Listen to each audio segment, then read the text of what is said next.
Hi folks, welcome back to another episode of Forgotten Knowledge. Today I thought I'd do something a little bit different since we just celebrated Christmas a few days ago. I'd tell you a story about my favorite Christmas present of my life that happened 61 years ago.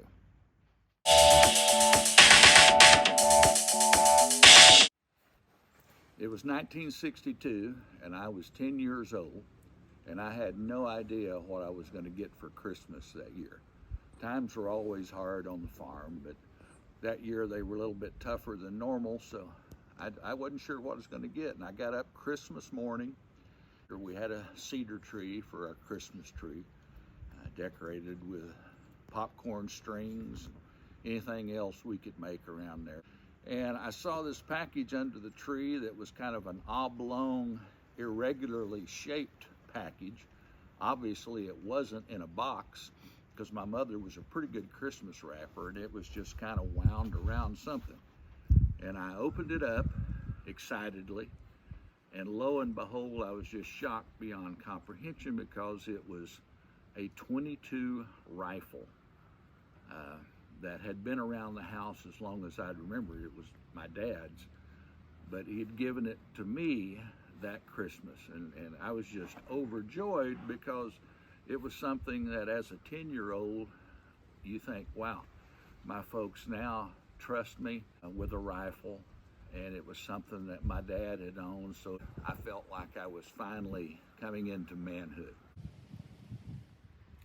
Now some of you may be thinking that a .22 rifle for a 10-year-old is a pretty mature gift for someone that age, but if you'd been raised in the hills of the Missouri Ozarks back in 1962, you wouldn't think anything about that because most all of us knew how to handle a gun to put meat on the table. So it was a very appropriate gift for that time and that era. Now when I went back to school after the Christmas break, all of us were pretty excited as the teacher went around the room to ask us all what we got for Christmas. Now I remember I went to school in a one-room schoolhouse in the rural Ozarks, all 8 grades under one roof. And so that was a pretty exciting time when you get back to school and the teacher is reviewing what everybody got. Now I'd gotten a .22 rifle that I was more than proud of. Another one of my schoolmates had gotten a .22 rifle. Another one had gotten a .410 shotgun, which was pretty unusual for that time.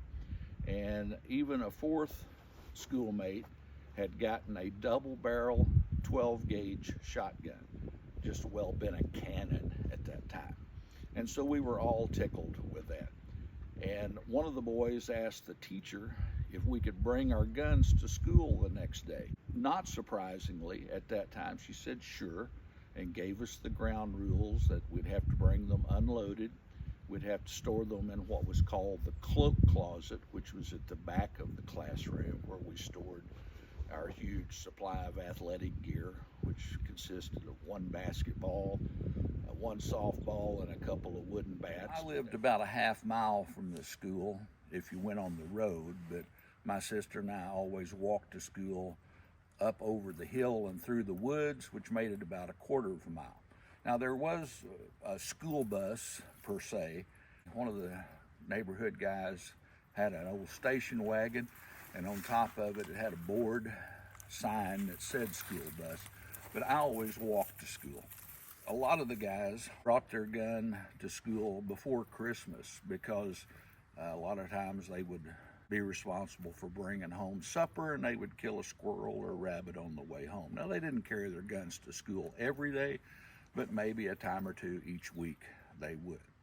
So that next day, after we're back to school from Christmas, the 4 of us brought our new guns to school, and we stored them back in the cloakroom. And at lunchtime, we asked the teacher if we could target shoot with our new Christmas gifts. And keep in mind that none of us had a new gun. They were all traded for or were hand-me-downs. But that didn't make us any less proud of it. She would supervise us while we target shot. And we put up an old oil can off about 100 feet or so and took turns shooting at him. The teacher was, at that time, we thought of her as an old woman, but in retrospect, I can see that she was probably a middle to late 30s woman. And she asked us, after we'd shot a while, if she could shoot also.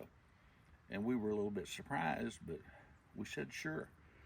And I'll be dang if she didn't outshoot all of us boys, which, kind of made us have some comeuppance there to get beaten by what we thought was an old woman. This is the exact gun that I received 61 years ago as a Christmas present. It's a Remington Model 41, bolt action, single shot, no magazine, a really plain gun, but you'd have thought that my folks would have given me the world when I got this gun. I was so proud of it, and I'm still proud of it. It's a wonderful gun.